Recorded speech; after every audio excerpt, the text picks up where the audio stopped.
Welcome to the Pine-Richland April 4th, 2016 planning meeting. We'll begin with a Pledge of Allegiance. I pledge allegiance to the flag of the United States of America and to the republic for which it stands, one nation, under God, indivisible, with liberty and justice for all. Roll call, Ms. Williams. Dr. Banyas? Here. Mr. DiTullio? Here. Mr. Sundo? Here. Mr. Kashani? Here. Ms. Dawson? Here. Ms. Goebel? Here. Ms. Johnston? Here. Mr. Lyons? Here. Mr. Stegman? Here. Thank you. Brief President's statement. We want to congratulate Mr. Peter Lyons, who was elected to the Allegheny Intermediate Unit Board to represent Pine-Richland, as far as I know, our first representative on the AIU board.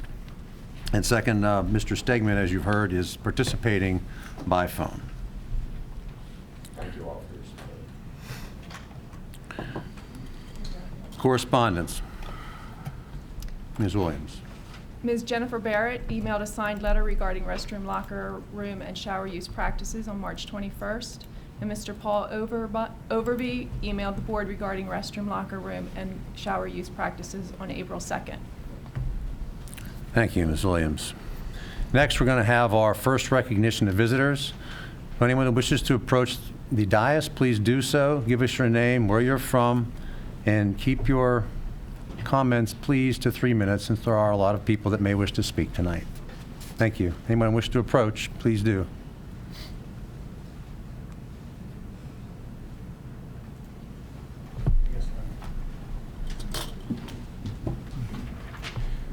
My name is Scott Gagliardi. I've spoken in the past regarding this topic.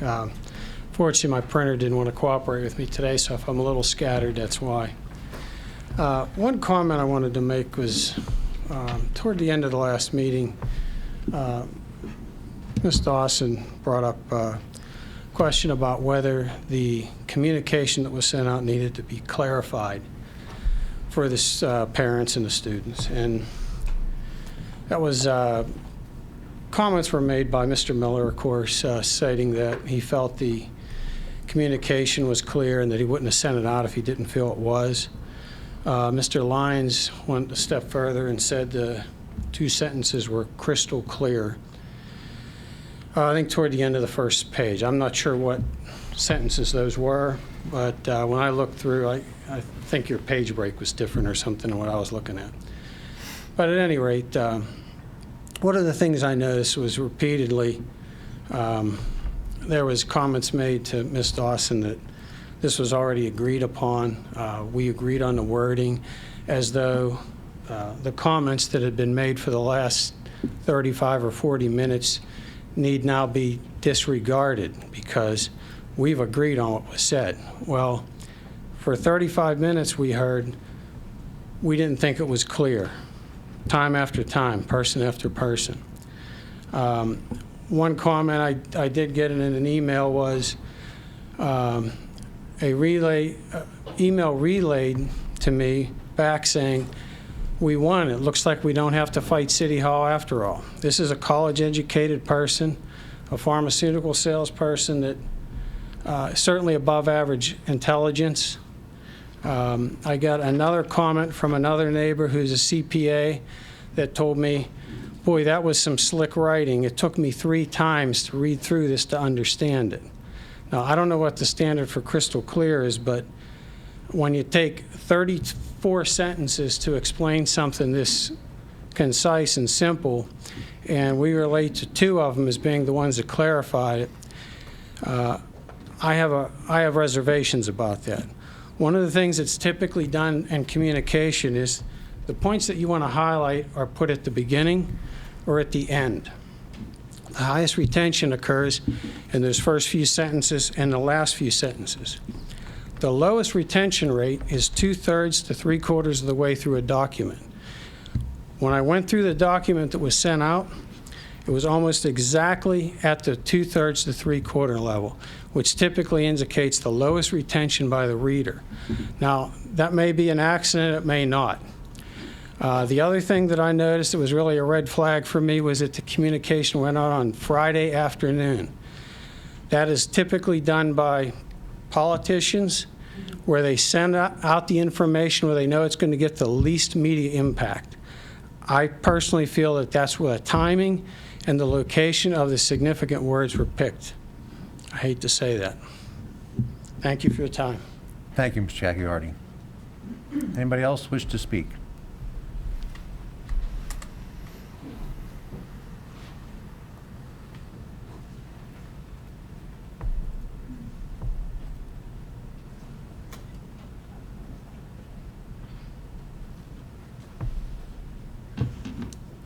Hi, my name's Debbie Stevens. I just found out about this meeting about 2 hours ago, so I wish I would have had a little more time to prepare for it because I really wanted to do some research. Given the short notice, I'm just going to kind of talk off the top of my head. I'd like to address everybody as a licensed therapist as well as a mother.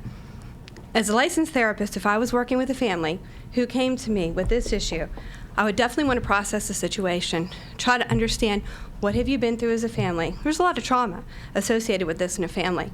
They have children, they've come to, let's just assume boys. They've come to identify that they have a son and that things change. And children, when they're trying to figure out their identity, this starts at about age 3 or 4. So the process goes through with the family, and I'm sure there's a lot of confusion, especially now. This is something new. There's not a lot of research out there about this at this time. If I was working with a client, I would tell them, yes, you do need to dress in the gender that you associate with, because you need to explore that in session. You need to explore with me how you felt dressed as a male, and you need to explore with me how you felt dressed as a female. That's a very important thing to understand. The other thing, too, working with families that I know, is that children do not have the ability to make executive decisions until about age 23. All the research indicates that the brain is not fully formed until age 23. My issue with this now as a mother is we are allowing children to make big decisions before they're ready.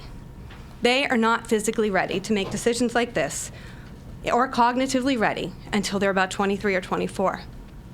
I think the solution to this, and I have 2 daughters, one's a junior, one is in 8th grade, and I have a son in 4th grade.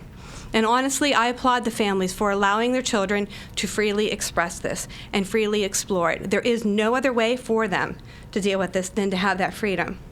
Having that said, I don't think, though, that boys who are physically still male should be in the bathrooms with our daughters. I don't know what the best solution is. I don't know if you need to have unisex bathrooms for everybody. One bathroom with a sink and a toilet, end of story. Everybody has access to it. I don't think any of these kids who are trying to determine where they're going to fall with this gender identity, where they're going to decide they are, because really this is an exploration phase at this age. Exploration. They have not committed to the decision. There's a reason that medical doctors will not perform those surgeries until over the age of 18. There's a reason for that. They're not ready. So I don't know. I don't believe that those kids should be placed in bathrooms with other males. They're not comfortable with that. That's more trauma for them. That's not okay. But it's also not okay for our daughters to have boys that are still physically male in their bathrooms. And if it means we revamp the situation in the bathrooms and we install new bathrooms, if the school feels so strongly about it, then maybe that's something that we do to respect everybody's rights. At this point in time, in my opinion, you're placing the rights of one gender, one minority, unfortunately they still are a minority, but you are placing their rights above other people. You're opening yourself up for a lot of litigation as well with boys in bathrooms with girls. Thank you for your time. Thank you.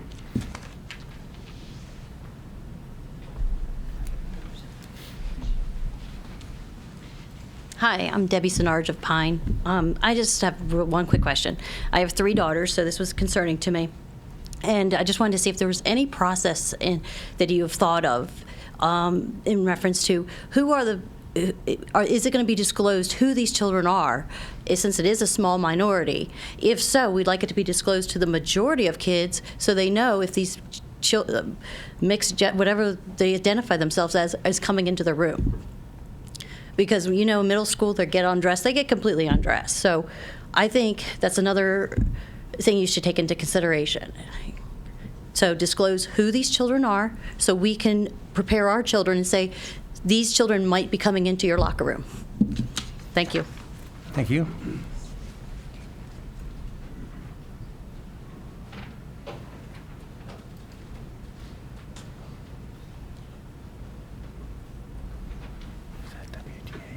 I was here at the last meeting, and I listened to a lot of the concerns that the parents shared, and I myself have 4 children, 2 of which have already gone through the school.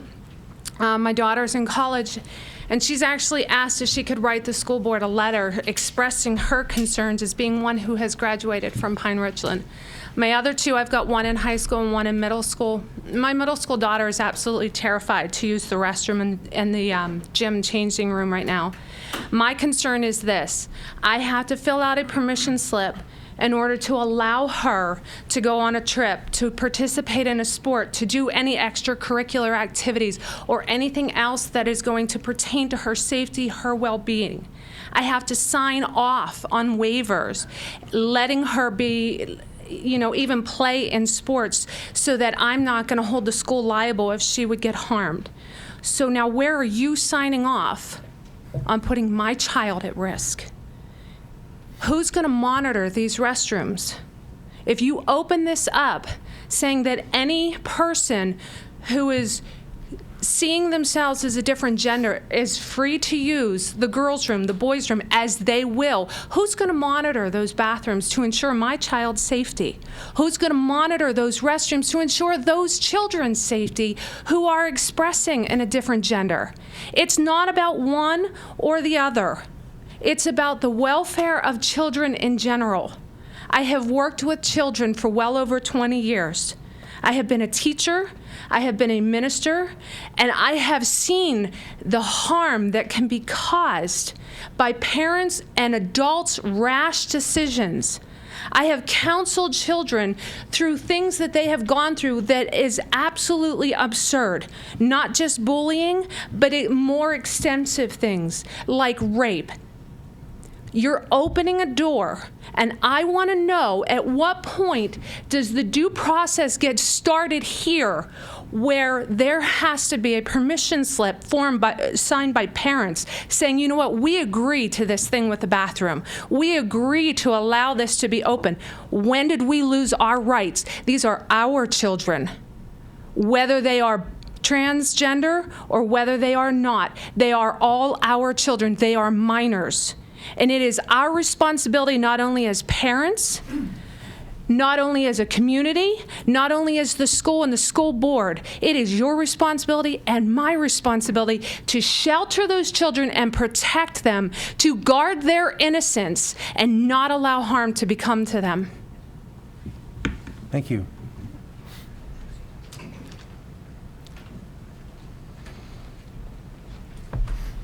Hello, Dave Keener from Gibsonia again. Just very quickly, I just wanted to identify the fact that in the last meeting, there was a comment made by one of the directors here that, I'm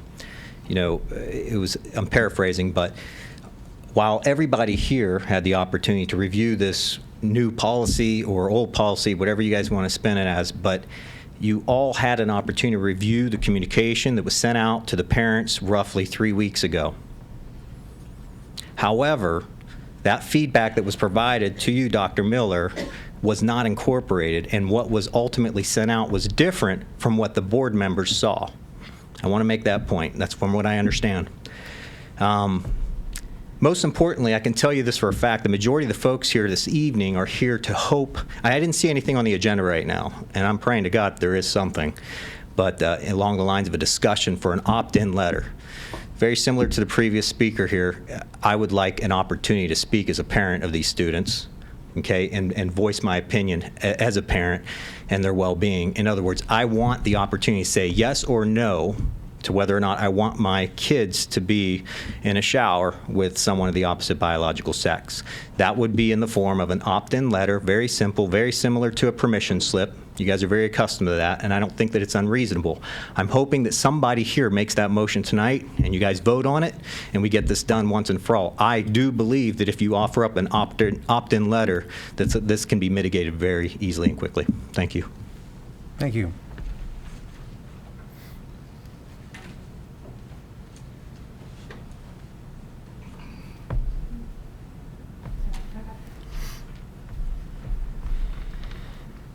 My name's Cindy Sermonera. I have 4 children in the school district, a senior, a freshman, and 2 at Eden Hall. I, too, just heard about this meeting 2 hours ago, thanks to a neighbor of mine who sent me an email with a link showing everything that happened at the last meeting. And in discussion with my daughter, her concerns were about these unisex bathrooms. She said one of those bathrooms is located by the Family Consumer Science Hall, and it has multiple stalls. So I just want to make sure that it's heard that just hearing that there's multiple stalls, a male and a female can go in there. I feel like that can be just such a huge corruption of a bathroom. I feel like that one should be locked and not even be used. She had some wonderful points about just that there's no privacy there, and it's a very scary things can happen. And we know, we've had things happen in this school district that shocked me, that we can't not ignore bad things happening, and I think it's obvious what I'm saying, what could happen in that bathroom with men and women. So I hope that all those things are being looked at. I haven't read everything. I have not had time to be sharp on this subject. I just know that everything needs to be looked at, and the kids need to be heard, and the parents need to be heard. So that's all. Thank you.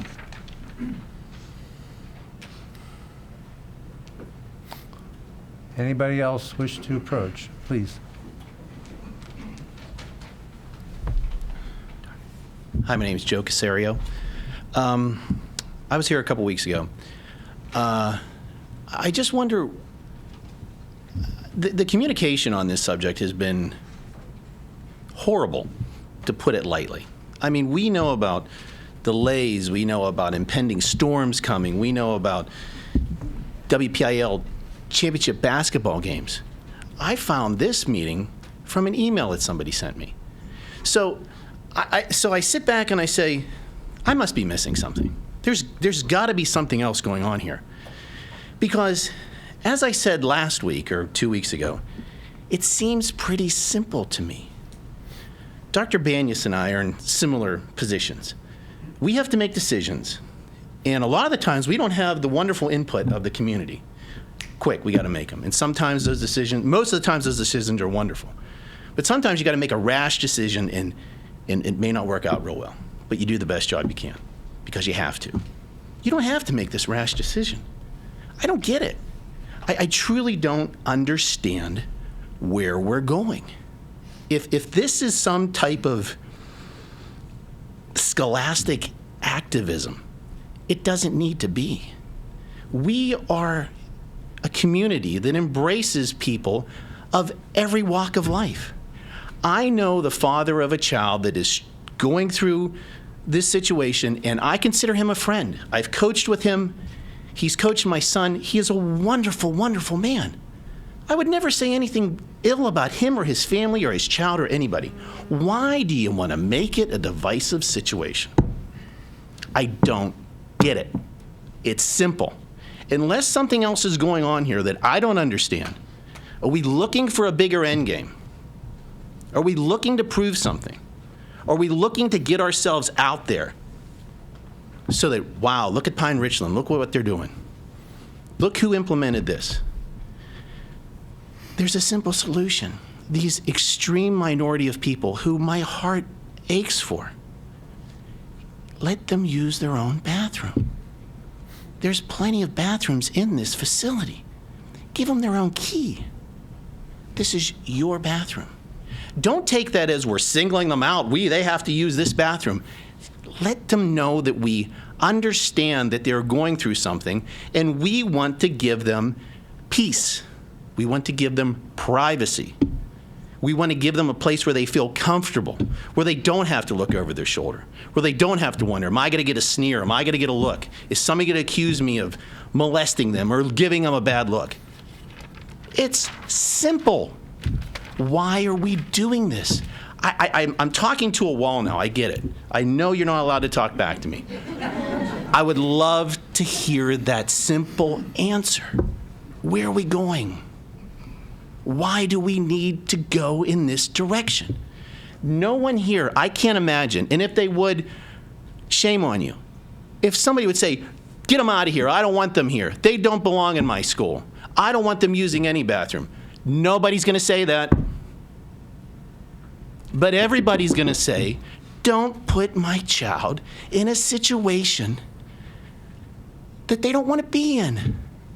I'm not saying these people are going to rampantly run around, oh, let me look this, let me do this, let me look under the stall. No, I don't think that's going to happen.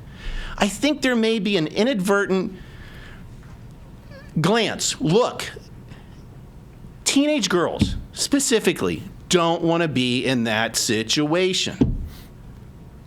I know. I've got one. They don't want to be in that situation. Why do you want to put them in it? When there's a simple solution. Keep it simple. It made McDonald's billions. Keep it simple. Thank you so much. Thank you.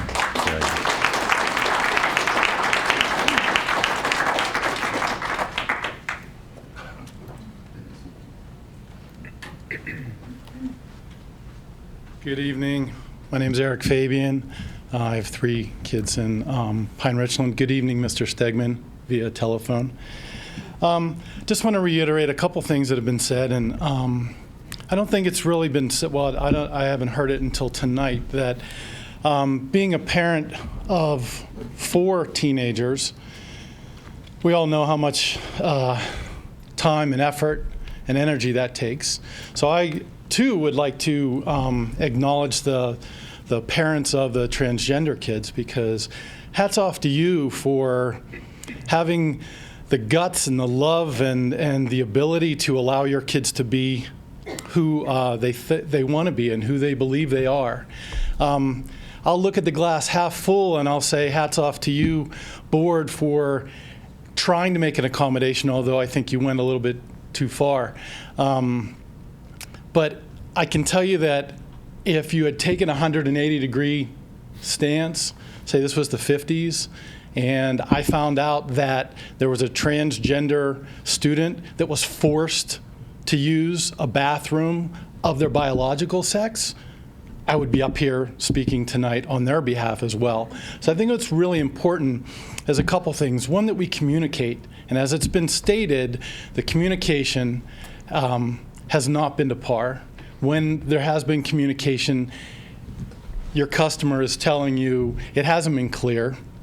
And I think, my mind goes to autistic kids. I have a stepbrother that's autistic. My sister has taught for 30 years.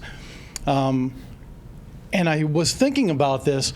How would I feel as a parent if my 9th grade autistic child was in a locker room and was sharing it with a transgender student that was biologically of the other sex?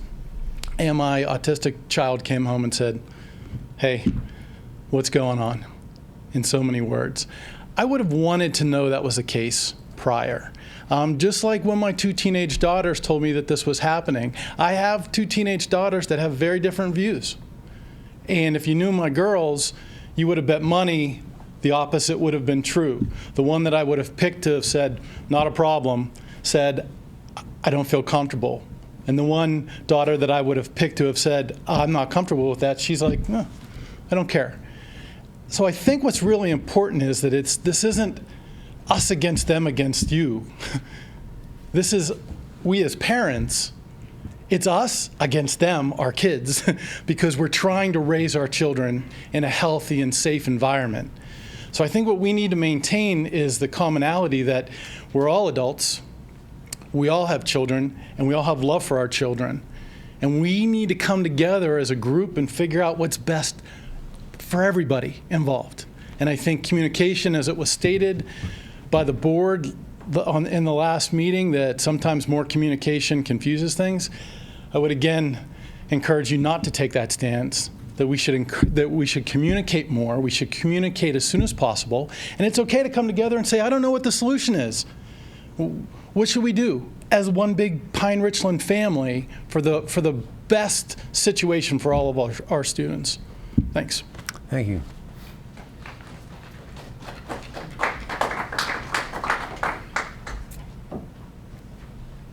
Anybody else wish to approach the board?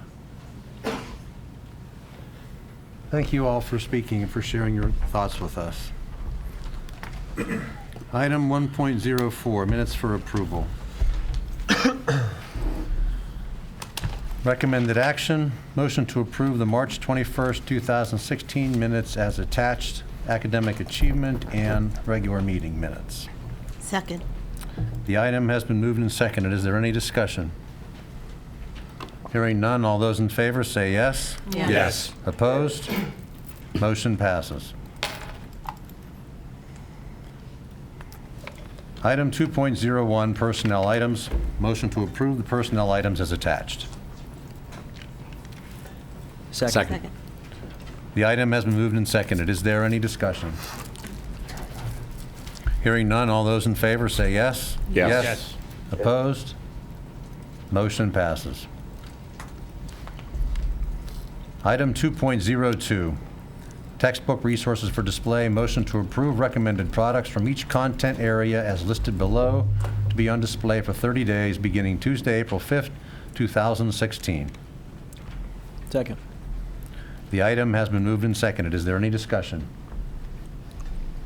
Hearing none, all those in favor say yes. Yes. Opposed? Motion passes. Item 2.03, middle school cabling project, request for bid. Motion to authorize the advertisement and issuance of request for bid specifications for recabling of Pine-Richland Middle School. Second.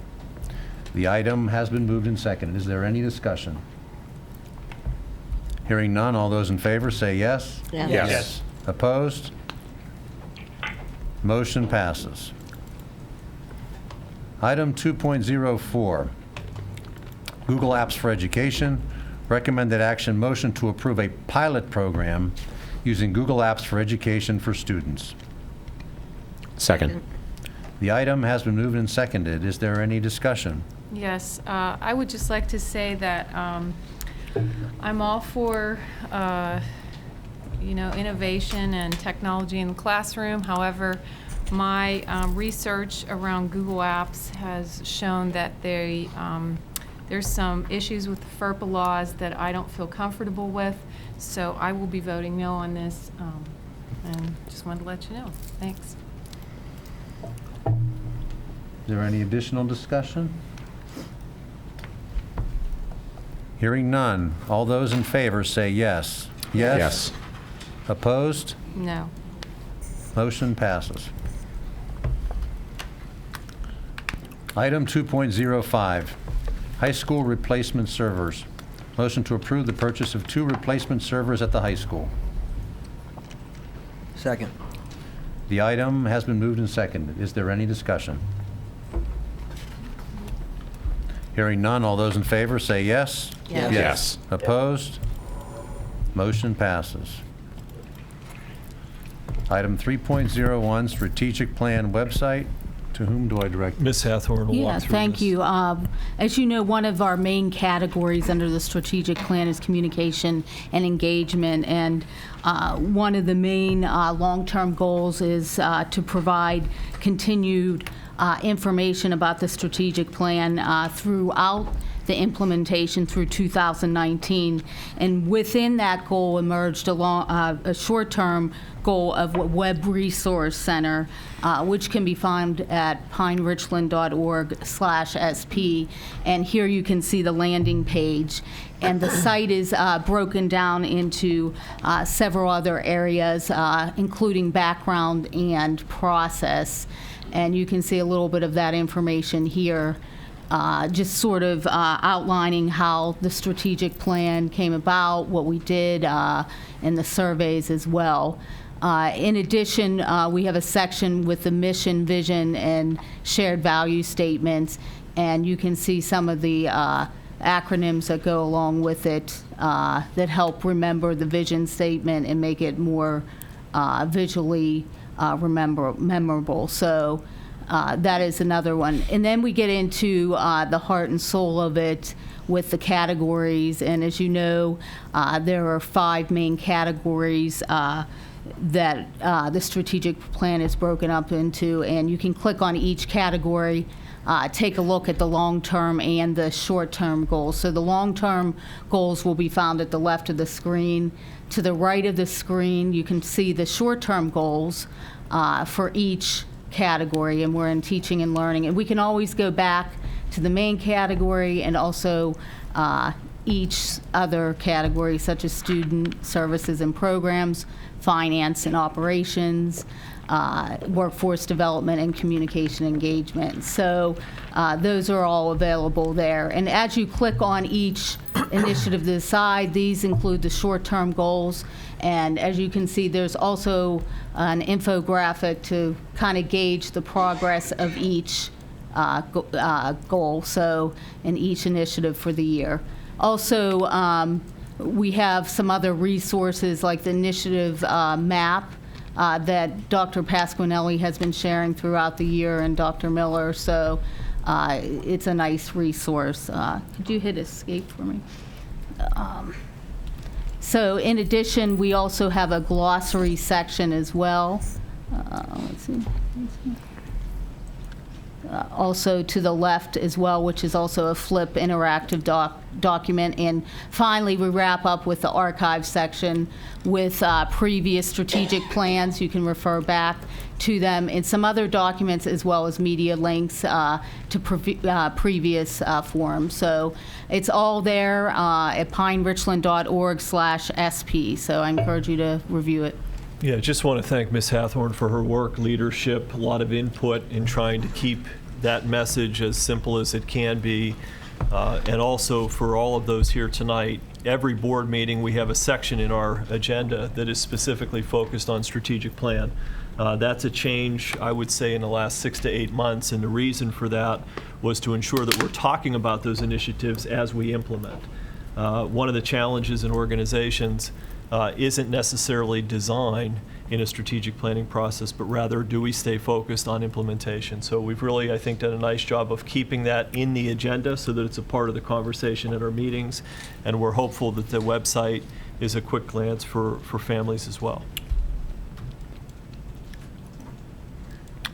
Yeah, great job, Ms. Hawthorne. I agree. It incorporates, I mean, there's so much work and there's so much depth behind it, so if it appears complicated, it is, and there's a lot of background on each of those topics. That's all there, so thank you. Are there any other comments on the website? Finance, Mr. Sundo. At the April 18th voting meeting, we'll be approving the financial reports and accounts payable as we do every month. And also, we will be approving the budget transfers. Does anybody have any question on either motion? Dana, I'm going to turn over 403 and 404 to you.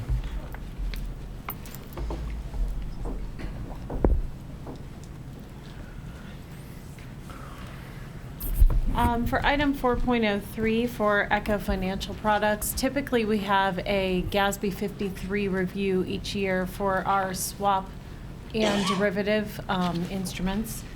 This year there is a slight increase to our valuation fee that we will be charged.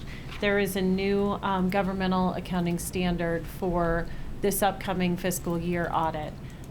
It would be GASB number 72, and I did attach a summary of that standard as well.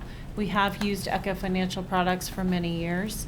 They're very familiar with our derivative valuations, and they do provide everything that we need for our footnote disclosure.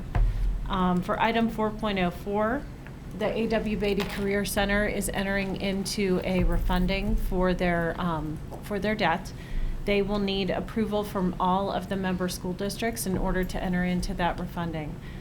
It will provide them some savings in terms of their debt interest. They will also be providing all of the updated attachments prior to the voting meeting as well.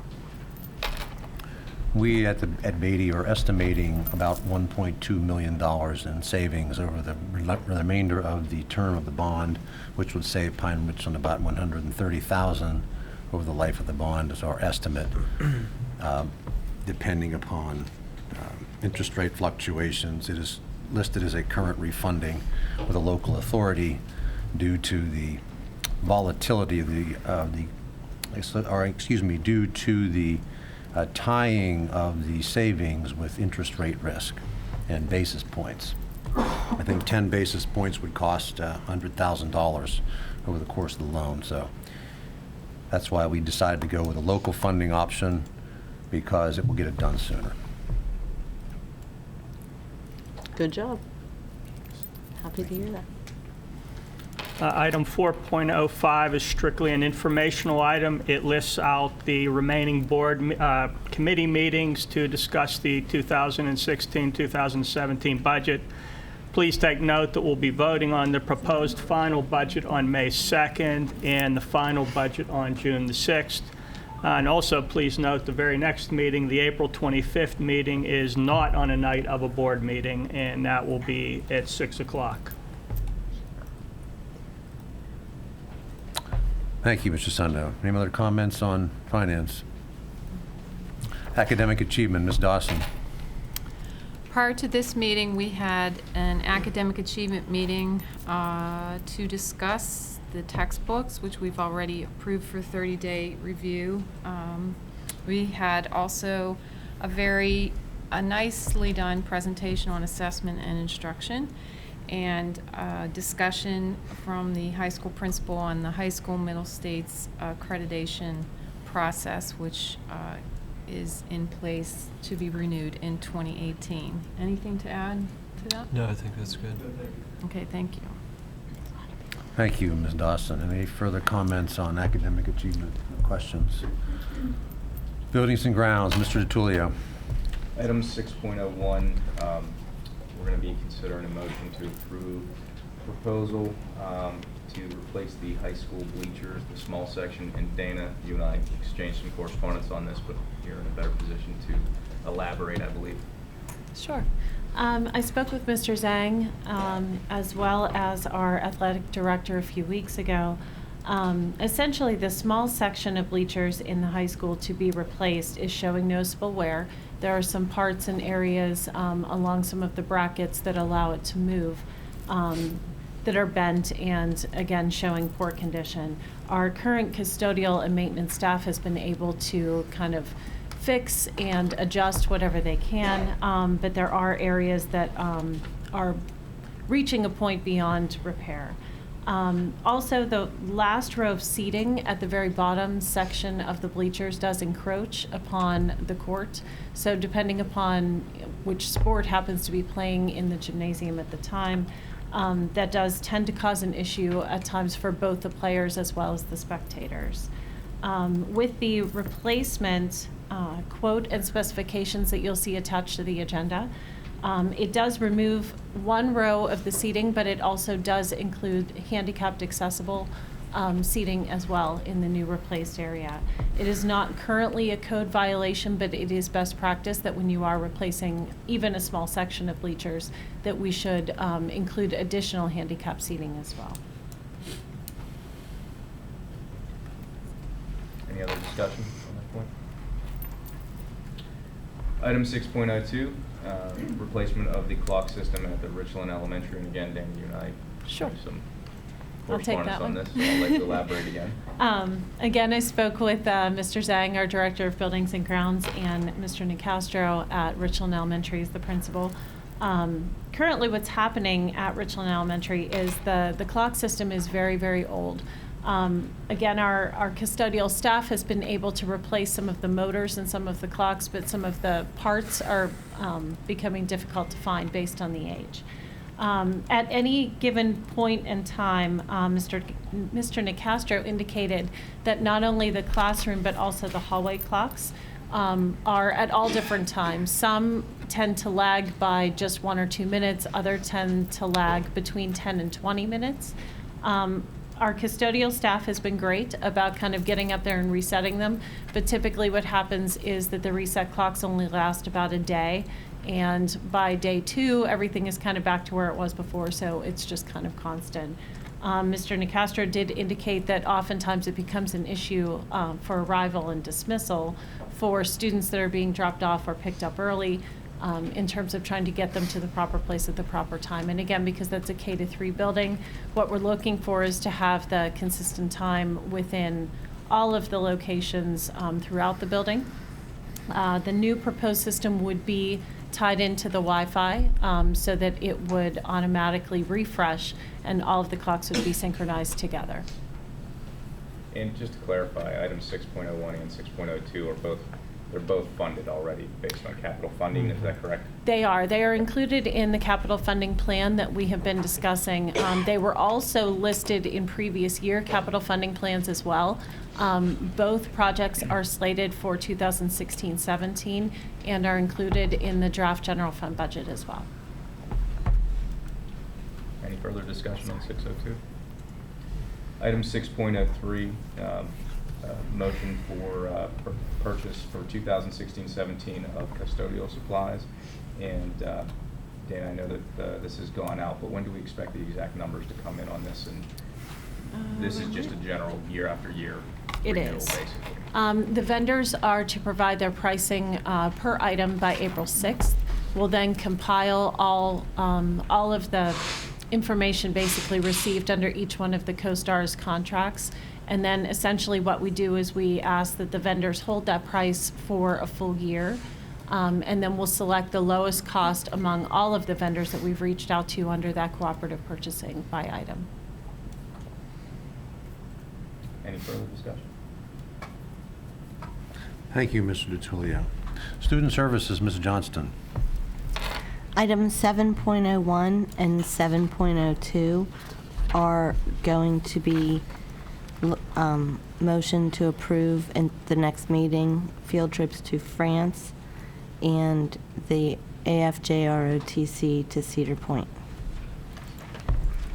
And item 7.03, I would like to schedule a student service committee meeting.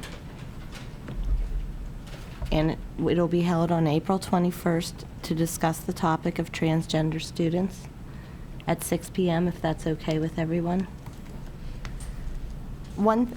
I did want to ask one thing. I know we don't normally tape committee meetings, but if we were trying to reach a larger group of people, is it possible that we tape this one? I don't know. Oh, I had my microphone on. I'm sorry. Item 7.03 is I'm looking to schedule a student service committee meeting on April 21st at 6 p.m. to discuss the topic of transgender students. And I had just asked the superintendent if it would be possible for us to tape this meeting to air. I know we don't normally tape our committee meetings, but since this is a large topic and people do want to hear the input, I would like to ask. Yeah, just the first comment, and we will have a communication that goes out now that the time and the date has been confirmed. We will have representatives from Children's Hospital here to present, and so our typical practice is not to film committee meetings. And as I've talked with the professionals who will be coming, those are important details and something that I've not communicated. So my recommendation would be to not film it, which is consistent with our typical practice. Okay. But we will have a design for that evening. We will get the information out so that parents are aware of the opportunity to attend, to listen, to learn.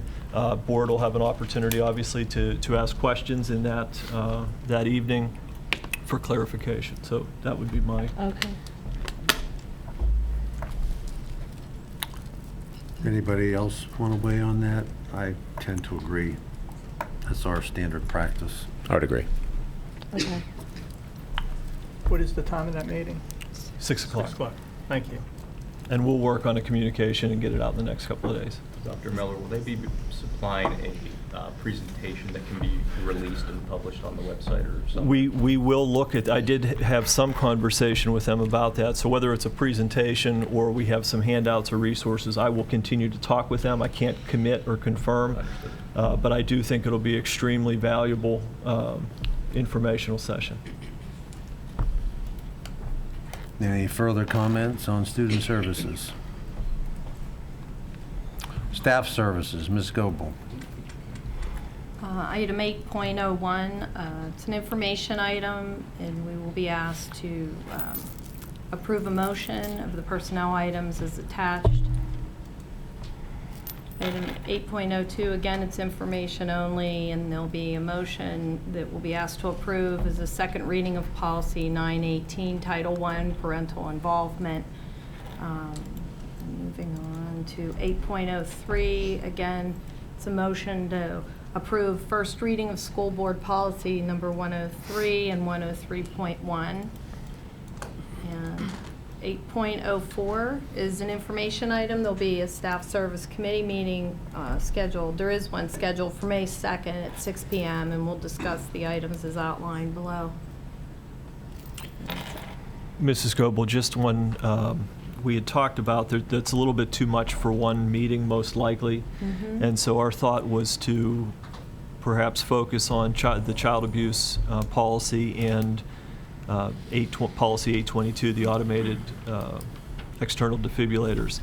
If the board feels like there's time for the 0001, I just think the maintaining boundaries, that's not an existing policy, and that would require, in our opinion, some significant time. So I think it could possibly be removed.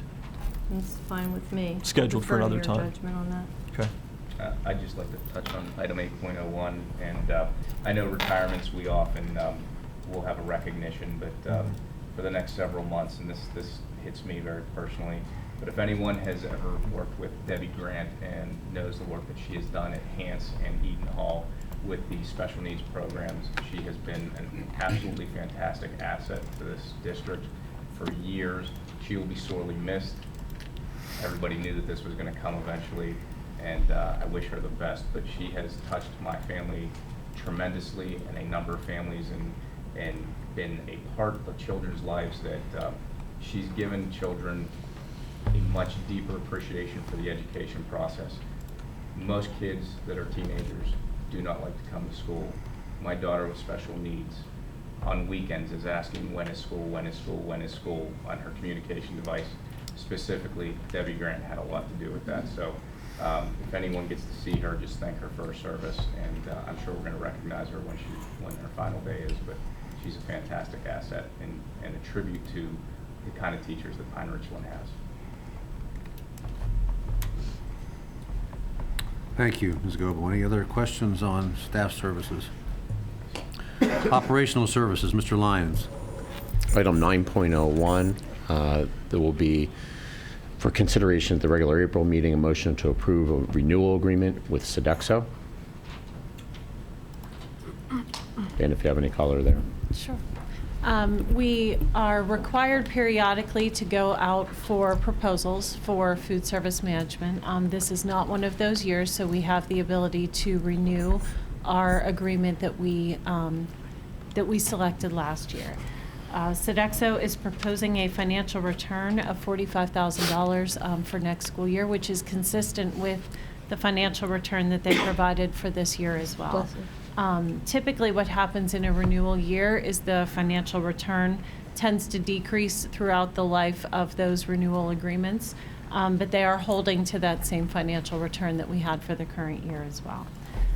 Where it does indicate pending PDE approval, we have already submitted to PDE that draft document. They've come back with a few changes. Those changes are already incorporated into the draft that you see, and then we resubmitted everything back to PDE as well. The official attachment that will be on for the voting meeting will include each individual page signed off by a representative from PDE as well.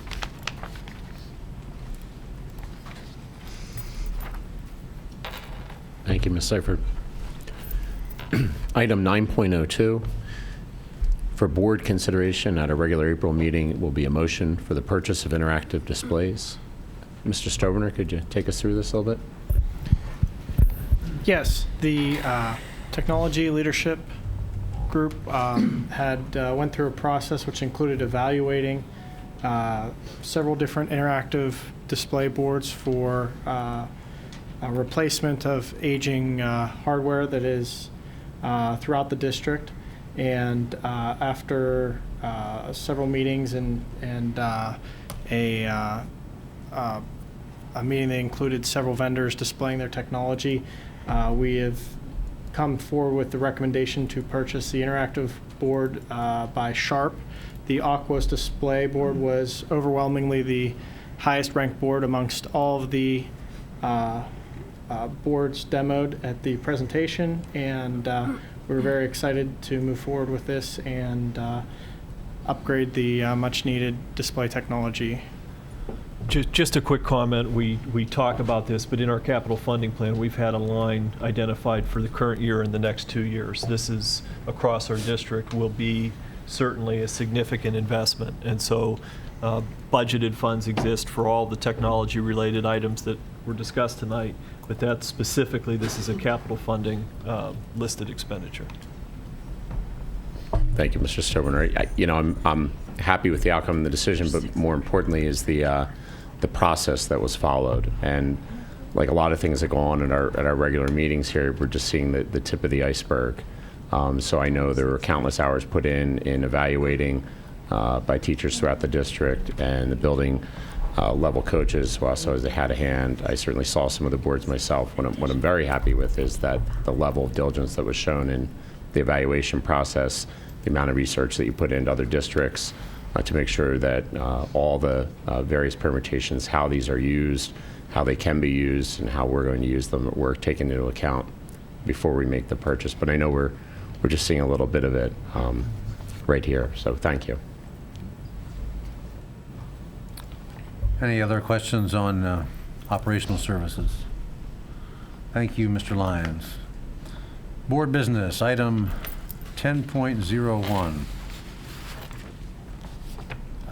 Recommended action, a motion to approve Mr. Steven Stegman, can you hear us, as the second Pine-Richland School District representative for the A.W. Beatty Career Center. Second. I can. Thank you, sir, and thank you for stepping up. The item is I look moved. forward to serving on that role. It's an exciting component of this role overall.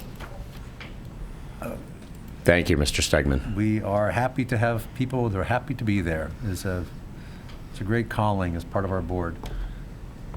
Any further discussion?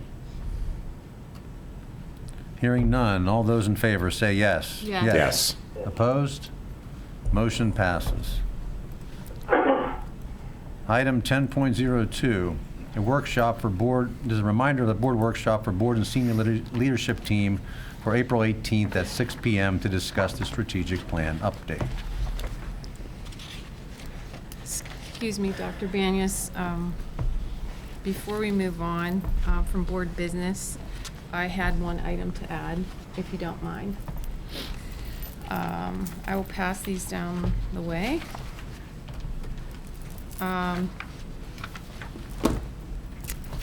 I am passing out right now a form that is called opt-in form, and the title of it is opt-in form to permit your students to utilize multi-user school restrooms, locker rooms, and overnight accommodations during school-sponsored activities. I had provided this to Dr. Banyas and the leadership team over the weekend for placement on the meeting, but it was recommended that I did not, so therefore I am bringing it up myself. I do also have a copy that I provided to Ms. Williams for display on the public board. However, because we're using a different machine today, I was told that we're not able to do that, so I apologize for that. I am going to read an explanation so that I'm clear on what I'm saying and don't... Ms. Dawson, can we have a second on the motion first? It's not a motion. I'm bringing to your attention an explanation of what it is. And then I haven't asked for a motion. I'm bringing to your attention an information item. Okay? I'm kindly asking for your consideration of this opt-out form to ensure every student in our school and every parent have their rights protected in this time of uncertainty as we consider what our written policy will be going forward. After further review of the board meeting 2 weeks ago, multiple times I watched it, and following personal discussions that I have had with other community members including students, it became more clear that as a board, we are in a difficult legal and ethical situation for several reasons. Expectations of bodily privacy in restrooms and locker rooms were changed without notification to students, parents, and the board. When a letter was eventually sent out, many people did not understand the letter that Dr. Miller sent home to the community. They thought it meant that students who felt uncomfortable using restrooms with students of the same biological sex would have the option of using unisex restrooms if they'd prefer that. They did not know it meant the opposite, that some children could use any restroom they wanted in the school, the girls' room, the boys' room, and the unisex restrooms. The parents and students did not understand the unisex restrooms were actually provided as the only alternative for those uncomfortable using multi-user restrooms with members of the opposite biological sex. Students do not clearly understand that unisex restrooms are the only option for them if they want to maintain their expectation of privacy from members of the opposite biological sex in restrooms and locker rooms. Parents have a right to the upbringing of their children and to advocate for the needs of their children in the school environment, especially when bodily privacy is concerned, as it is here. And we need their feedback on this issue to help us make an informed decision on how we should proceed. As legal minors, students have a right to be advocated for by their parents, especially since they may be afraid to have an opinion of a need for bodily privacy that they are afraid to verbalize or share with school officials. This issue is difficult for many students, parents, and even those of us on this board to discuss. But we, as a board, need to be leaders, not shy away from our responsibilities out of fear. Our inaction is in itself an action. Here, not voting for an opt-in as an action to keep parents and students in the dark as much as possible. We need to do our due diligence and ensure that there is no question that every parent and child has the knowledge that expectations of privacy in restrooms and locker rooms has drastically changed, and that they have a voice to let us know whether their children will need accommodations to protect their bodily privacy expectations or whether they are okay with the changed privacy expectations. We, as representatives of this community, have a duty to act to ensure parents have clear information and a convenient means to have their voice heard. We have a duty to ensure their expectations of students' bodily privacy aren't violated during this time where we are considering what written policy we will eventually, someday, enact. We currently have an administrative policy that is in place with possible consequence to this district if accommodations are inadequate to satisfy PA code for restroom facilities as well as civil rights privacy laws. This opt-in form does not reverse the current practice for transgender students to use the girls', boys', or unisex restrooms at their discretion. The opt-in form is intended to ensure that parents are provided an opportunity to have a say in the legal rights to privacy on behalf of their own minor students. The opt-in form is also intended to provide us with information from the community that will be helpful to let us know how to move forward with a written policy and the number of facilities that will be needed to reasonably and legally accommodate the needs for all of our students. Those who do not opt in must be provided the space to maintain their expectation of privacy, free from the presence of members of the opposite sex. Our current numbers of accommodations are not nearly enough. We all should vote for this, regardless of whether we think biological sex is the reason we should have 2 different locker rooms, or if we think that students who don't identify with their biological sex should get to use any of the boys, girls, and the unisex restrooms they'd like, or even if you're not sure. We are obligated to address all of the concerns for all students to ensure a right to privacy and a safe and meaningful learning environment for everyone. This opt-in is an easy-to-understand, one-page document that gives us critical information on how we should proceed in the future. I respectfully ask now for a motion and someone I to thought it wasn't a second the motion, Therese. It is a motion. Then you make the motion and then we discuss it or All don't right, discuss Peter. it. Come I on. thank you for pointing out Thank you. my And to discrepancy. the chair as well, Dr. Vanier.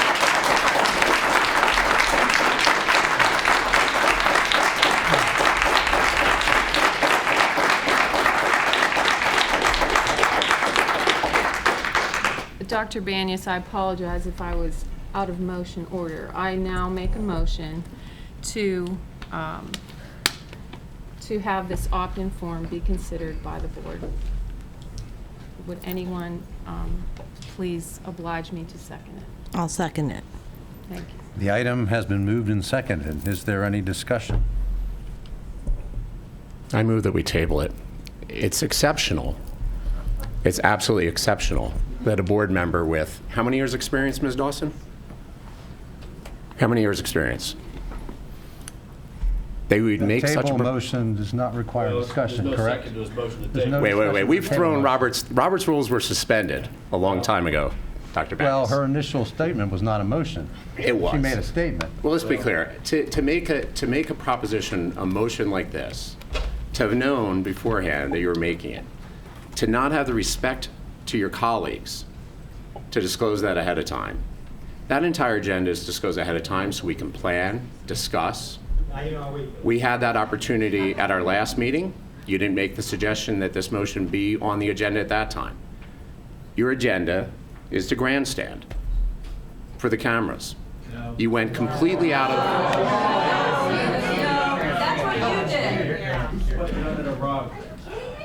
Guys, you had your turn. This is our meeting now. Thank you. And you'll get to speak again. No, you're elected by us. Let me be clear. Excuse me, pardon me. This is the section in which the board discusses. Please defer your comments until your second opportunity to speak so that we may have our discussions. I appreciate it. Thank you. So I find such a move to be, frankly, very disappointing and not respectful of your colleagues on the board. When we last met and discussed, it was decided, as has been the practice for as long as you, I, or anyone else has been on this board, that we would discuss this at a committee meeting so that we could learn more about the issue, have the opportunity for more input, have the opportunity for professional input. And it was the consensus of the board at that time that we would do so. Now, anybody can change their mind, and I appreciate that. But the way we do it is not this way. So I'm disappointed in the form that you took, which was to launch a surprise and not have the courtesy to the rest of the board members to propose it ahead of time. And in fact, you did propose something like this ahead of time at last meeting, and it was shot down by the board. And so you're not being respectful of that opinion as expressed. For the courtesy of everyone here, no, it does not go to the heart of the matter, to what was discussed, my comments here. And I understand. And I will speak to that. I hear your concerns. I hear that there are serious concerns about how it was communicated. And I hope and I think by now everyone is clear about what the current practice is. We've said that we don't have a specific policy in place, but I'll acknowledge we have a practice. That practice has worked well for us thus far. There are a lot of concerns. Nobody knew what the policy was. Where's the original policy? This has been going on for 2.5 years. Where's the policy? Where is it? There is no Okay, please. Mr. Lyons, are you finished? I'm very comfortable with the policy for respecting all students. When we My son was not aware of it. Okay, please, you will all have another opportunity to speak. The kids did not know. We've Here, received... Mr. Lyons, it's best if you speak with the board. This is We've our received- discussion, not the discussion for them. Really? Because Really. I saw a lot of comments going the other way just a second ago, Dr. Banyas, that didn't go pressed by you. So let me be clear. Our policy or practice will be determined in the means that we normally do. And we'll meet in committee, we'll bring in experts, and we'll discuss it. I think that was a good decision that we exposed the consensus of the board as expressed at the last meeting. And that's where I still am. How about we follow the laws of Pennsylvania. Is there To any table. further discussion on this? So item? as I said, I have a motion to table this Okay, motion. we have a motion to table. Okay, excuse me. Second. Mr. Claire, Apparently not. Second. We have a motion to table this, which has been seconded. Procedurally, when there's a motion to table and a second, there's an immediate vote with no discussion. That's the point of a motion to table. So that being the question on the floor right now, I think it's appropriate to have a vote on the motion to table. And for clarity, we are only voting on the motion to table. Right. Not the original You're motion. voting on the motion to table, the motion which was made by Ms. Dawson and seconded by Ms. Johnson. So it's the motion to table that is before you. I'd like to request a roll call vote, please. Wait a minute, when are we tabling it to? Okay. Ms. Williams? Okay. Mr. Lyons? Yes. Mr. Kashani? Yes. Ms. Dawson? no. Dr. Banyas? No. Mr. Stegman? Could you please repeat what we're voting on? We're voting, Mr. Stegman, Mr. Stegman, we're voting on Mr. Lyons' motion, seconded by Mr. Sundo, to table Ms. Dawson's motion for an opt-in form. So the motion is to table it, to defer it. Is that a yes? Yes. Thank you, sir. Ms. Goebel? Yes. Ms. Johnston? No. Mr. DiTullio? No. Mr. Sundo? Yes. That's 5 yeses and 4 nos. Motion's tabled.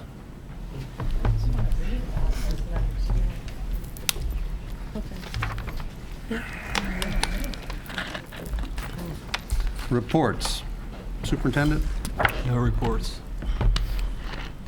I have no other board reports. It's time for our second recognition of visitors. Please approach. Tell us what you think.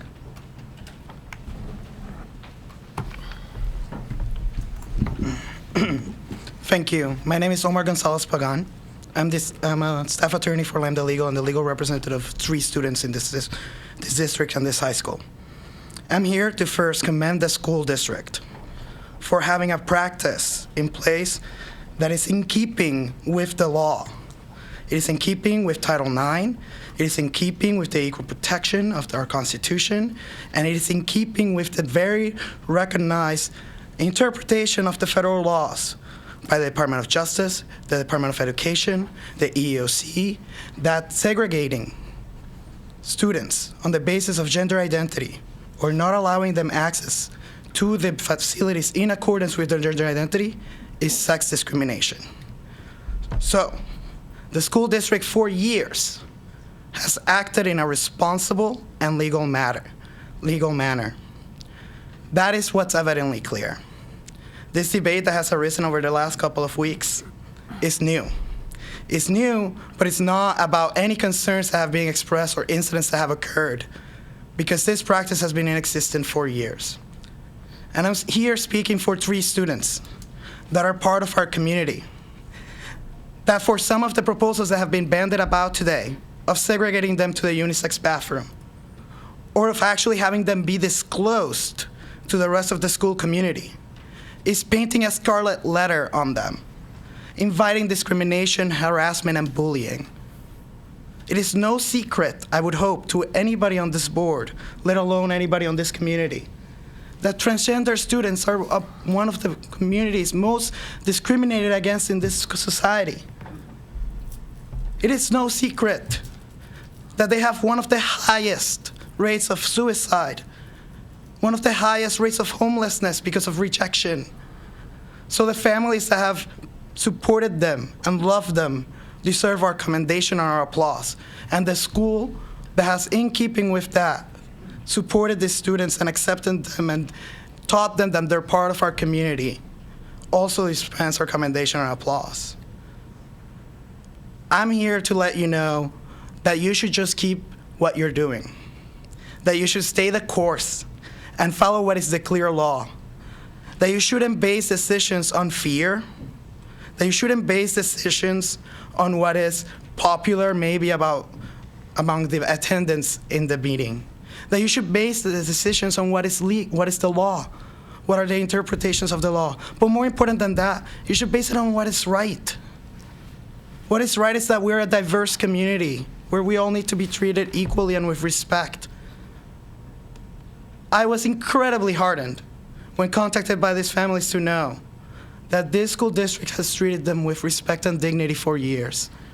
And to now reverse that based on unfounded fears. Unfounded. No incident in this country has ever been reported of a transgender person being allowed access to a single-sex facility in accordance with their gender identity and something bad happening. No incidents, no examples, because that's not what happens. In fact, these are the students that most want privacy. So let's protect them. Let's make sure that we're in keeping with what our educational and pedagogical goals, which is to make sure that every kid has a clear education and opportunity, and that they're actually allowed to, thrive in a welcoming and diverse and inclusive environment. I'm here because I'm their legal representative, and I hope that the board just rejects any calls to reverse what is a sound and legal practice. Doing otherwise not only endangers the safety and lives of these students, it also sets you up for legal liability and loss of federal funds. And there's no question about that. The Arcadia School District in California was an action of enforcement by the Department of Education. Illinois School District 211 was recently the subject of enforcement about this very issue by the Department of Education. These are not idle threats from me or from the Department of Education. These are the clear federal mandates that this school board and this school district needs to follow. And I hope that you continue to do the right thing as you have for years. I commend you for doing so. I commend you for tabling this new policy or opt-in form that was suggested. And I urge you to communicate better and educate all of us about the diversity of our school community, but to do what is right for these students and continue to maintain the current practice. Thank you. Thank you, sir.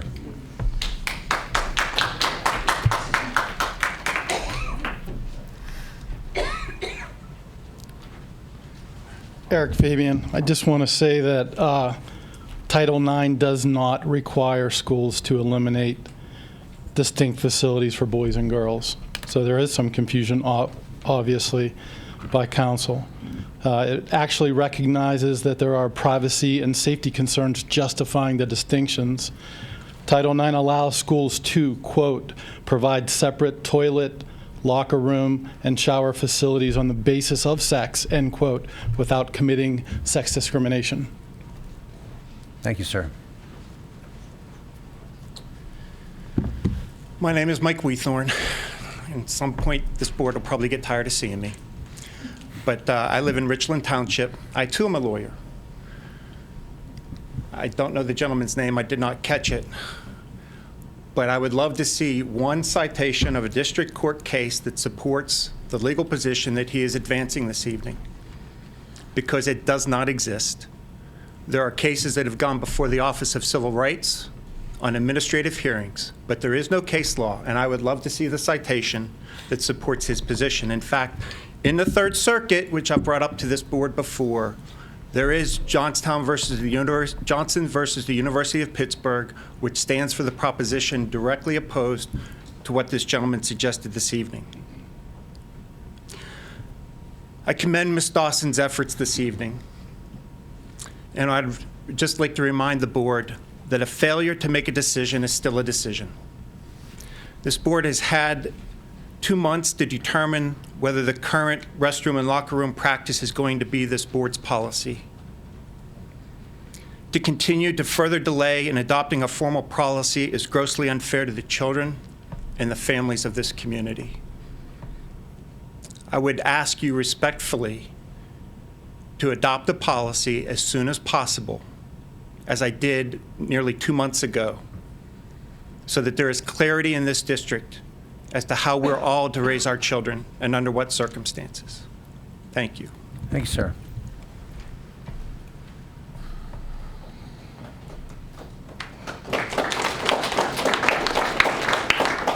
Ms. Dawson, I'm just coming up here to say thank you. That took a lot of work and sacrifice this weekend to put something together of that magnitude. There's no doubt you addressed the points poignantly, and again, the courage that you just displayed and the battle that you're about to go under. Again, thank you so much for being that representative for us on this board. Thank you, thank you. Thank you, sir.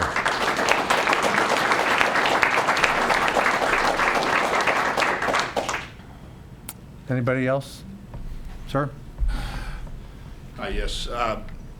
My name is Glenn Ridenauer. I'm a parent in the district. I've got 2 children in the high school.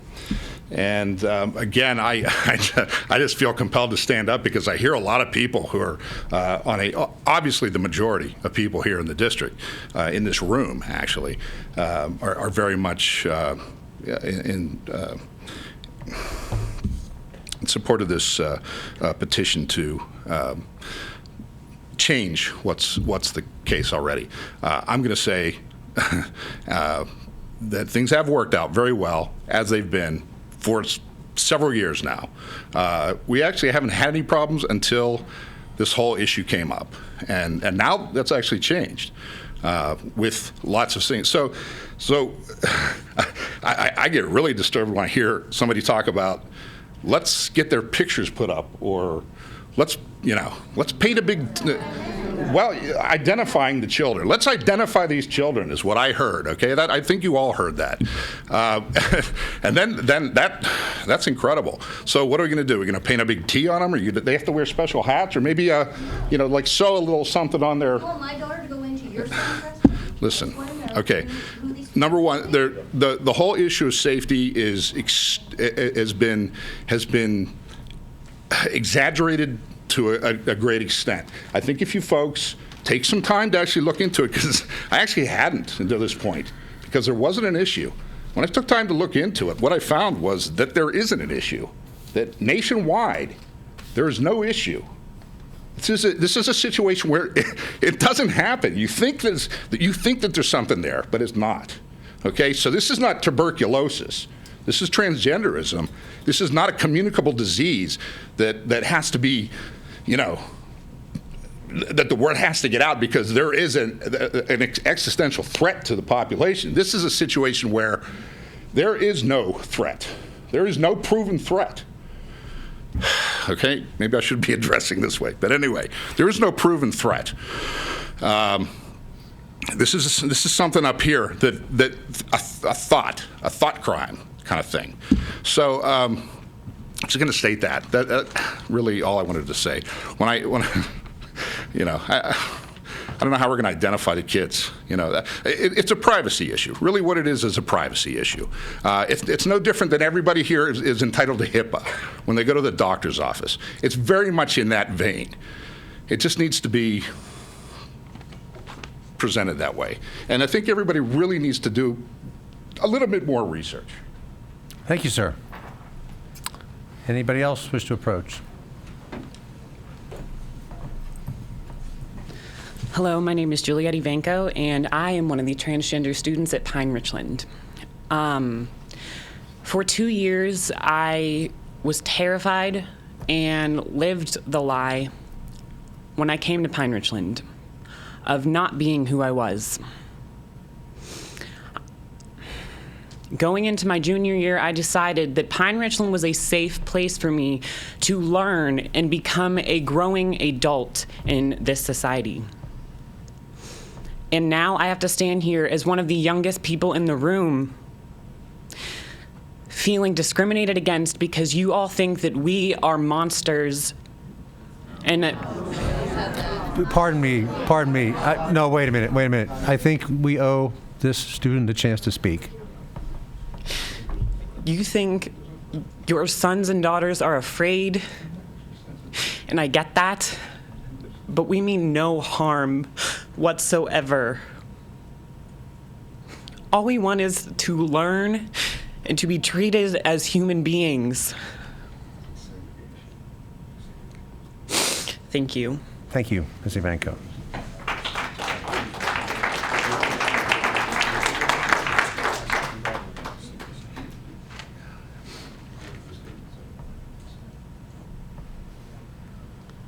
Like I said before, it's about all the students, all of them, but giving them all the chance to live and go to school and not be afraid. I am a parent of a child with special needs.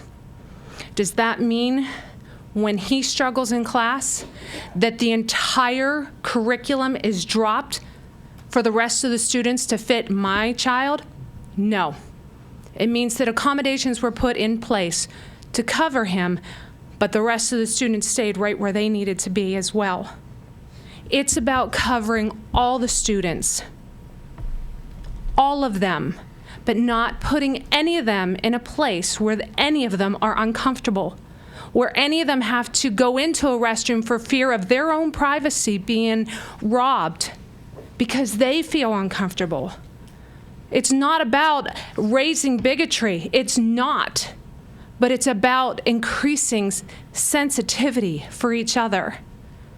When you've got a child that's in a wheelchair, you don't put ramps in everywhere and force the whole rest of the students not to use the stairs. No, you make the necessary adjustments to fit every student right where they are. I commend your bravery. I commend you. Because it doesn't seem like anybody else on this board will back what is right for the students. And I personally thank you. Thank you, ma'am.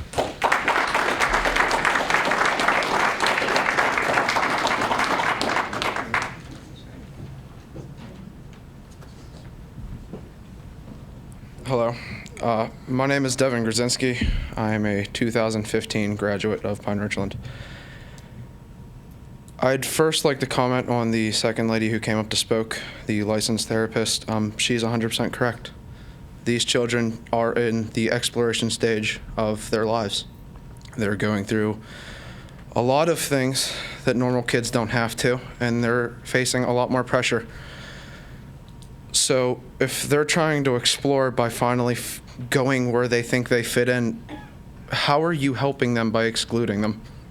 How are you telling them that use this restroom because nobody's comfortable with you, that nobody's comfortable with you sitting next to them? Let me remind you that there is a wall between them when they go into the bathroom. I get that this is an invasion of privacy, but if you're going to the bathroom and that's solely what you're doing, then you're private. The locker room's a different issue. I went through this high school for 4 years. I faced many challenges, and I've seen a lot of students collapse under the pressure, and I commend every single one of these students who is going through this for standing up through the pressure that they're going through. But as I stand up here now and I shake, I'm shaking because there's a lot more issues that we could be talking about. Not that just go on in the bathroom, but that go through the school district through these students. There's a lot more important issues rather than who's sitting in the stall next to you. Because like I said, if you're going to the bathroom and you're sitting down with a wall between you, and the only time you have to see these students is when you're washing your hands and you're not making contact with them, you're not doing something private next to them, then who's not to say that they have a different classroom? Because when they're washing their hands and you're standing next to somebody, the same thing as sitting next to somebody in a classroom. I get what I'm saying is that if these kids take the right precautions and they're not harming your students physically, they're not doing anything wrong, because all they're doing is being themselves. All they're doing is standing up to a world that's going to shoot them down, and they're standing up every day, just like the rest of us. Because they are human, just like the rest of us. Thank you. Thank you, sir.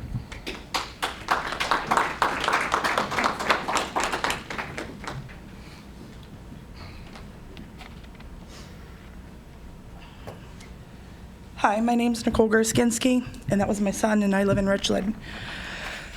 My biggest issue with this whole thing is the fact that we are in April of 2016.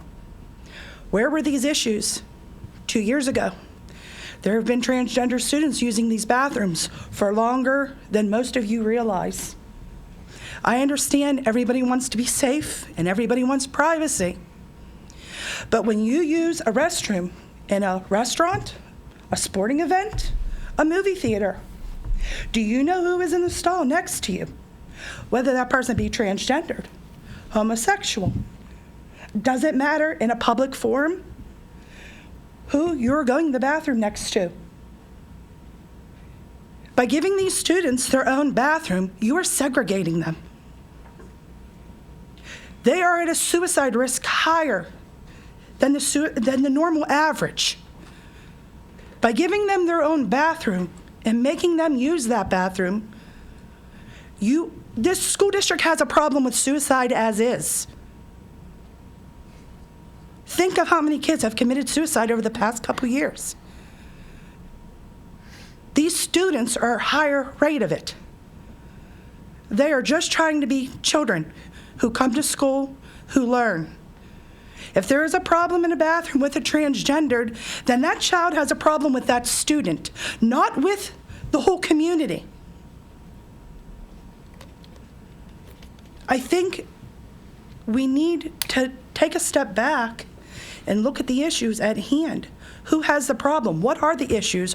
Why is it taking this long to be brought to attention? I'm all for all the safety. I've got 3 students in this school district, one who has graduated, and I have 2 more coming up. I personally know this girl who stood before you. I welcome this girl into my home. I love this girl.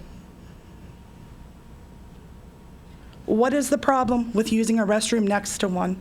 I think this is a good opportunity for parents to teach your children that when you go out into this world to work, to go to the bathroom in a public place, that it should not matter if you're using the facilities for what they are for. That's all I have to say. Thank you, ma'am. Just another quick point. I too would absolutely welcome any of you guys into my home. There's no question about it. This isn't just lip service either. There's no doubt. This is genuine. The issue, though, like I have a son and a daughter. I don't allow my one daughter in the same bedroom as my son. It's the same kind of scenario, you know? But I just want you to know this isn't discriminatory at all. I understand how it might feel that way. But again, this is about all the students, not just, you know, one area. So.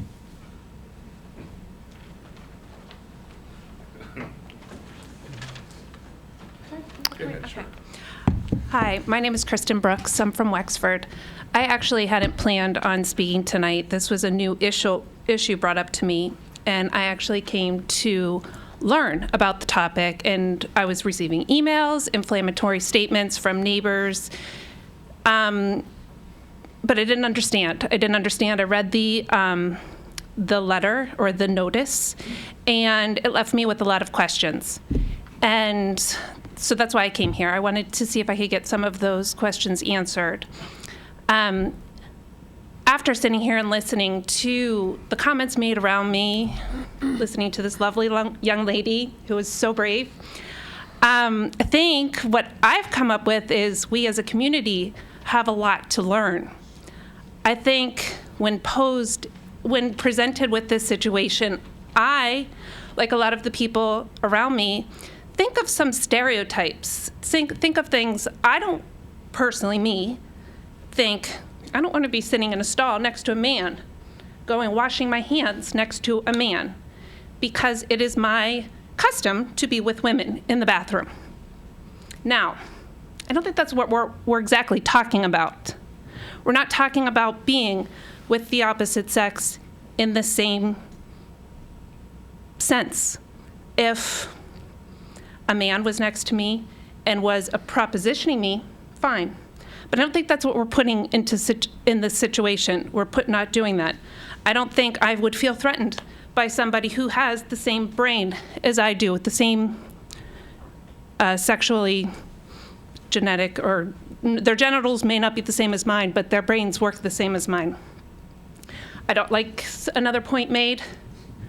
We don't know who's going into public restrooms, but we have to respect the safety of our children. And while I don't have any answers, I don't think segregating, putting a scarlet letter is the right answer. I think we have a lot of learning to do. And perhaps getting more unisex bathrooms to be able to do it so we can respect privacy of everyone. We are able to accommodate, as another woman said, with IEPs. We are able to accommodate a myriad of things. I think this is just not something that we can make a decision on quickly without understanding all of the facts. And whether you all understand it or not, I don't think it is fully communicated to all of us, so we understand the facts, so we have the trust that we need to back this decision. Okay, thank you. Thank you, ma'am. I just wanted to quickly point out the statement that Mr. Keener made, saying that on the one hand, we don't want to discriminate against you, but we want you to use that bathroom right there. That's your bathroom. So, I mean, that doesn't make sense. So, I just want to say that. I also wanted to say that I really, again, I'm going to repeat what I said last time. I really appreciate the board taking a moment to consider, even though tonight it was by one vote, appreciate the fact that, that you're taking the time to listen to some experts about this, to invite some people in who can actually talk about some of the science behind it and really address the issue before you make a decision. Thank you very much. This is totally neutral, so everyone take a deep breath. So, and this is just a question, it's a legal question. So if Title IX protects from discrimination, are you as a board, or we as a school district creating a policy or a procedure where we're actually creating an entitled class? I bet you never thought that we would be considered entitled if we're transgender, but if a transgender student can use the bathroom of their biological sex, and they can use the bathroom of their identity, and they can use the single stall bathrooms, they can use all the bathrooms. So if I have a daughter who is not transgender, she's not permitted to use the boys' bathroom. So we've created an opportunity for one class of students to use all of the bathrooms, and now we have a student who's not allowed to use all of the bathrooms. And I'm just throwing that out there because this is the stuff that we need to talk about and decide.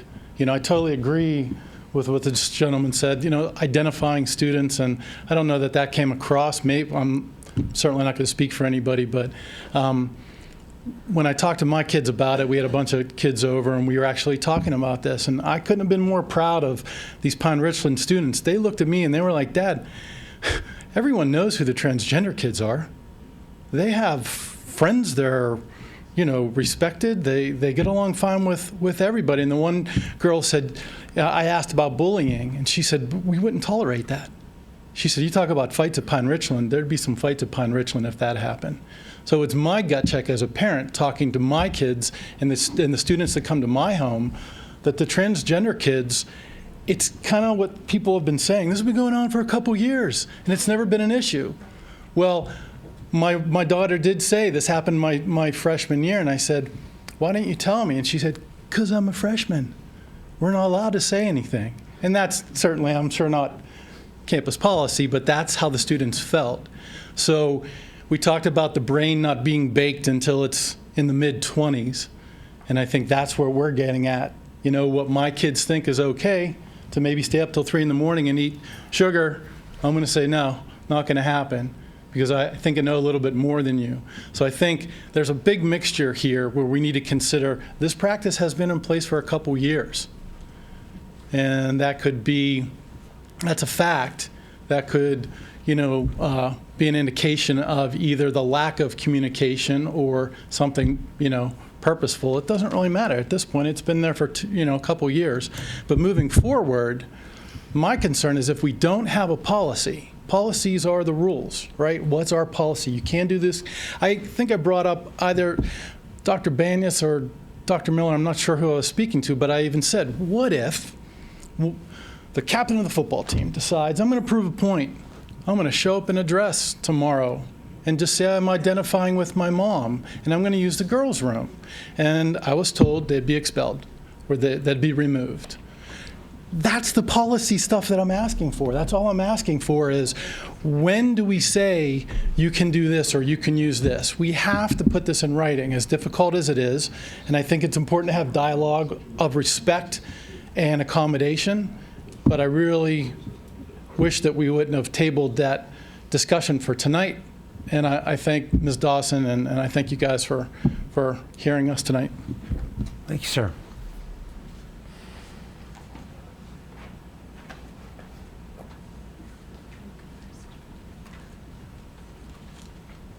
Hello, my name is Alexandra Palmieri.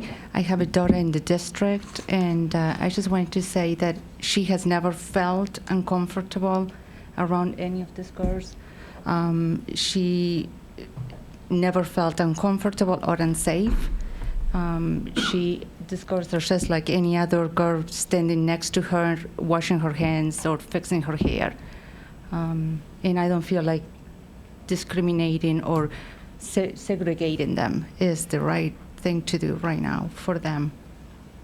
Thank you. Thank you, ma'am.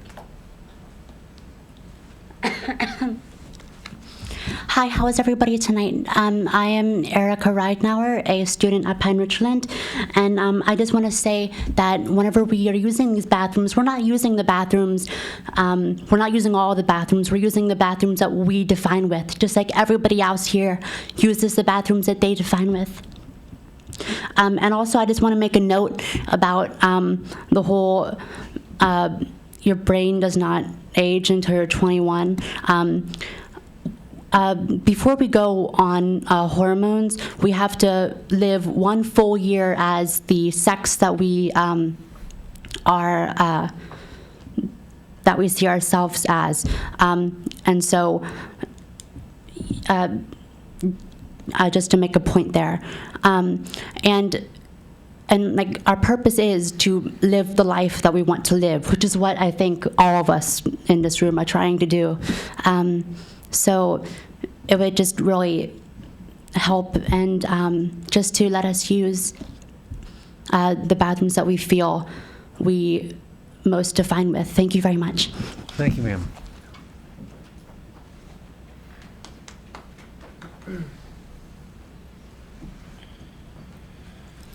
Hi again. I would just like to say one more thing. When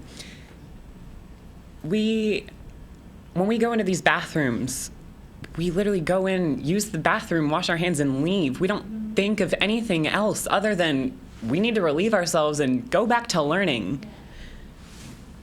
I already look like a woman. I dress like a woman. I think like a woman because that is the way I was born. I feel it in my very soul that I am a woman, and I want to live that way for the rest of my life because that is how I am happy. I am happy walking into school, knowing that I get to learn the way I want to. People look at me on the streets and say, oh, look at that woman. I've been catcalled. People don't know. The thing is you know who I am down there, so you're afraid of it. And I don't understand why. I am a normal human being. I am trying my utmost best to just be a normal human being. Thank you. Thank you, ma'am.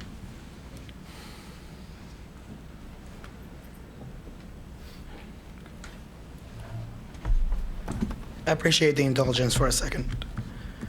I just want to, we weren't planning on having the kids speak today. And I hope you understand now that there's a face to this issue. It's not abstract. And I hope everybody in this room understands that this very debate that's happening right now, that very motion that occurred earlier today, you saw the consequence. What you're doing is hurting kids by trying to adopt policies that stigmatize them and separate them and point them out. This school has been doing the right thing. We simply want you to continue to do the right thing. That's all. Thank you. Thank you, sir.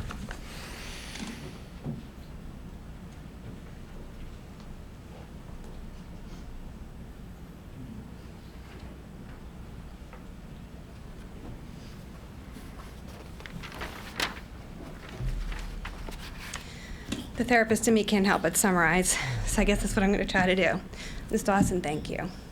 That was not easy what you did, and we appreciate it. To summarize, I don't think anybody here has an issue with what these kids are doing. We don't, okay? I applaud you for what you're doing. I have 2 teenage daughters. I have a 19-year-old son in college and a son in 4th grade who's 10. I know this is a very difficult thing for you. It's difficult to be a teenager in this world with the stress and the pressure. We just had a suicide. We don't all need to be reminded how terrible this is right now for these kids. We don't want to make it hard on you. That's not what we want. I think the issue, like I said, I have a 19-year-old son. When I've attended board meetings in the past, I've always respected the board because they look at the issue at hand, they research and research and research, discuss, they open it up to parents. We have information coming to us about textbooks that you want to adopt. There's no information sent to us about, let's get together and let's discuss this issue. Let's get together and brainstorm the multitude of decisions that we can make in this situation to accommodate every single student so that not one student feels uncomfortable when they use the bathroom or the locker. You put the cart before you put the horse. You made the decision on your own. You didn't put it out there for the parents. The email that we got was very misleading. And now we're in a situation where everybody's arguing and upset. If it would have been handled better by the board, and parents would have been involved, and we could have gotten education from the professionals that work with people in this situation, listen to the parents, everybody could have come together. So these kids wouldn't have to go through what they're going through, and the other children wouldn't have to go through what they're going through. So now we're in a situation where people are upset and divided because I'm feeling personally frustrated with the board for not opening this up for discussion and doing as you've always done since my oldest son was here, making a decision based on information, sound facts, and research. And you didn't do that this time. And now we have a great opportunity to do something and you table it. I'm frustrated. And I think I speak for most people here that that's the problem. It's not a he versus she. It's not a this is what we should do. We don't want to segregate anybody. We don't want anybody hurt in this situation. We want everyone to thrive. But you guys didn't give us a chance as parents to come to that decision together so we could all educate ourselves and have you educate us as well so that everybody knew what was going to be the best decision. Some type of compromise could be made so that every student feels safe and comfortable. And I think that's all we're after. Thank you. Thank you, ma'am.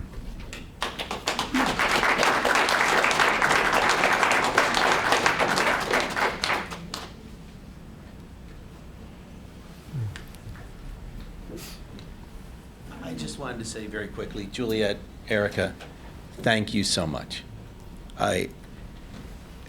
It's impressive to me that you are the youngest people in this room, and you're so poised, and you did put a face to what's going on here. And Glenn, I spoke how I feel about you, a phenomenal person. When you said about privacy, you and I could have sat up here and said the exact same thing, and I said, yep, that's exactly how I feel about my children. So please, please, please, and if in any way I said anything that offended you or made you feel like I was singling you out, I apologize wholeheartedly. And as I said before, if any of my children were transgender, I would love them and I would do just what your wonderful dad is doing right now. It's not about you. It's about our own kids that want to feel the same thing you guys are feeling with privacy. That's all this is. So I know I don't understand everything that you're going through, but thank you. And I wholeheartedly mean that. Thank you for getting up and speaking. And I just, please do not feel like you're being ganged up upon, and as I said before, I don't think something crazy is going to happen. It's teenagers just wanting privacy. So thank you very much.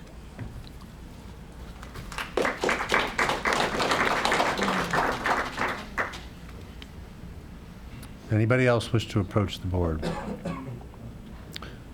I want to thank you all for speaking. It's been very illuminating to hear from all of you.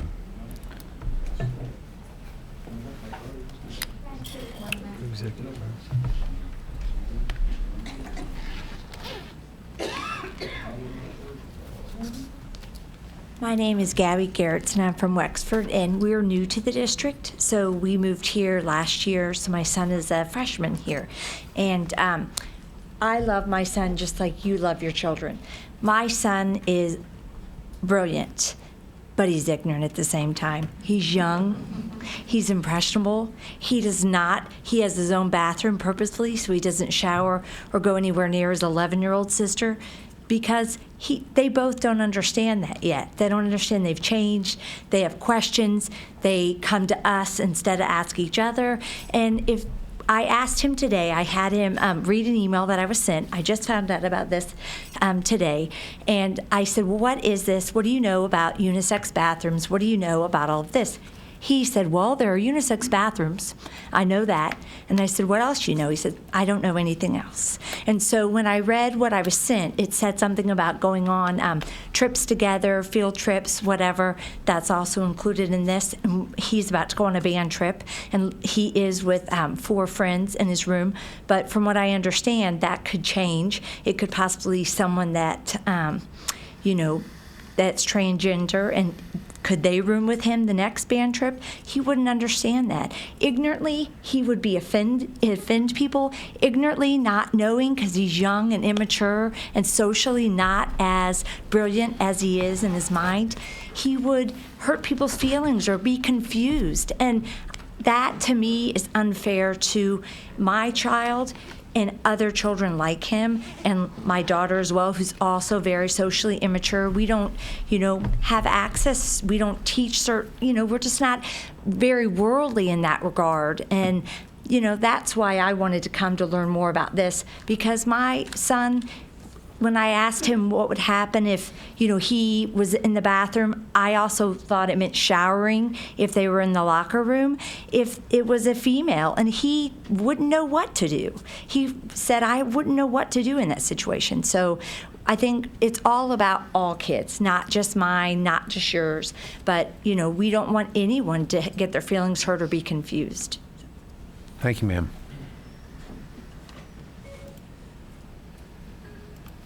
Anyone else?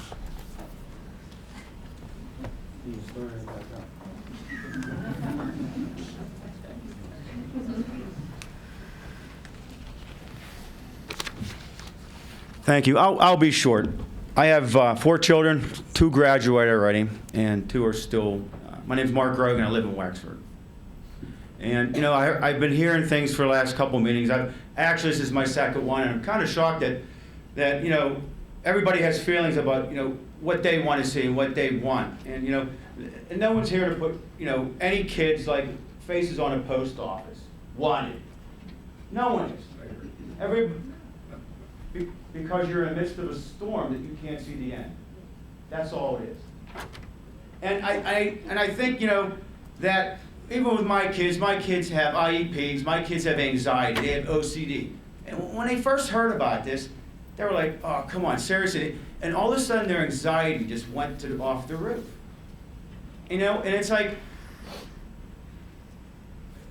as a parent, I come here to listen to the board, and we trust you with some issues.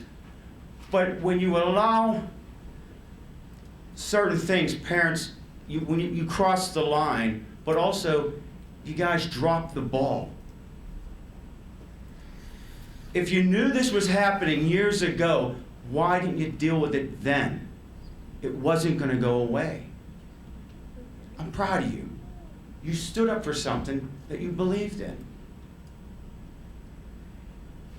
So why is it so hard, with all the intelligence that is up around that tables, to come up with a policy that keeps all children safe, secure, that they don't feel uncomfortable? Because see, it's not about just bathrooms. What's to stop a young boy to walk into the girl's locker room and videotape the girl taking a shower? Putting it on YouTube. And there's so much more depth to this than you guys are realizing. You're trying to bully a policy through. I heard this just from word of mouth. Something this serious, the board should have sent it out in triplicate so we can come together and find the right solution. You wouldn't have all these upset parents here. This place would have probably been empty. You probably would have been home. Most of you probably have doctorates and master's degrees. I don't. This seems like a simple solution, but you guys are making it so hard and agitating a community. Can't you put your combined knowledge together and everything that these people said today and write a policy that's legal? No one's discriminating anybody. Your job is to make sure our children have the best education they can get. And we're fighting for something. But are you guys fighting for our children? Are you trying to push policies through just to quiet people down? I don't know how many of you have kids in Pine-Richland School. I don't. But if you have a child, would you like somebody from the opposite sex watching them taking a shower or changing in the same room? I wouldn't. Thank you for your time. I hope you guys come up with a solution soon. Because there is a lot more things that you guys could discuss. Don't belabor things, and don't push it under the rug. It's not worth it. These kids are worth more. We may not always agree on things. Nothing should be put past kids' safety and education. But also, they need to have their privacy also. Thank you. Thank you, sir.